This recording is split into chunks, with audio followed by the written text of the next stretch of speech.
नमस्कार, मी संदीप जगताप आणि आपण पाहत आहात भीमप्रहार न्यूज मराठी। शिक्षक समाजाचा दीपस्तंभ मानला जाणारा व्यक्ती, पण जर हाच शिक्षक अल्पवयीन मुलींच्या आयुष्यावर काळी छाया टाकत असेल तर श्रीरामपूरमध्ये घडलेल्या धक्कादायक प्रकरणानंतर आता एक मोठी मागणी समोर आली आहे। आरोपी शिक्षकाचे वकीलपत्र कोणत्याही वकिलाने स्वीकारू नये अशी मागणी रिपब्लिकन पार्टी ऑफ इंडियाने बार काउन्सिलकडे केली आहे। नेमकं प्रकरण काय पाहूया हा स्पेशल रिपोर्ट। श्रीरामपूर शहरातील एका नामांकित शाळेत इयत्ता दुसरीतील 4 अल्पवयीन मुलीवर लैंगिक अत्याचार केल्याचा आरोप शिक्षक सचिन महाजन गुणारकर याच्यावर आहे। या घटनेमुळे संपूर्ण शहरात संतापाची लाट उसळली आहे।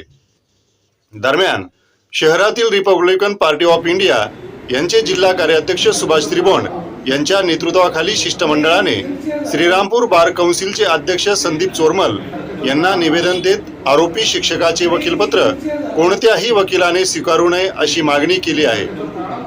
त्यांच्या म्हणण्यानुसार अशा गंभीर गुन्ह्यात आरोपीला सामाजिक पाठबळ मिळू नये, पीडित मुलीला न्याय मिळवून देणे हे सर्वांचे कर्तव्य आहे। पोलिसांनी आरोपी विरुद्ध बाल लैंगिक अत्याचार प्रतिबंधक कायदा म्हणजेच protection of children from sexual offence act POCSO अंतर्गत गुन्हा दाखल केला असून पुढील तपास सुरू आहे। श्रीरामपूर शहरातील बार काउन्सिलकडे अशी मागणी केली का लैंगिक अत्याचार प्रकरणी जो शिक्षक वकील आहे तर त्याचं वकीलपत्र आपण घेऊ नये अशी आम्ही त्या ठिकाणी त्यांना विनंती केली। बार काउन्सिलचे जे अध्यक्ष आहे ते देखील म्हणाले आमच्या देखील भावना आहे का आरोपीला जास्त जास्त शिक्षा झाली पाहिजे, कारण हे कृत्य अत्यंत निंदनीय आहे आणि माणुसकीला काळिमा फासणार आहे, तर त्याला शिक्षा झाली पाहिजे असा आमचा देखील प्रयत्न आहे, असे त्या ठिकाणी वकील संघाचे अध्यक्ष आम्हाला म्हणाले।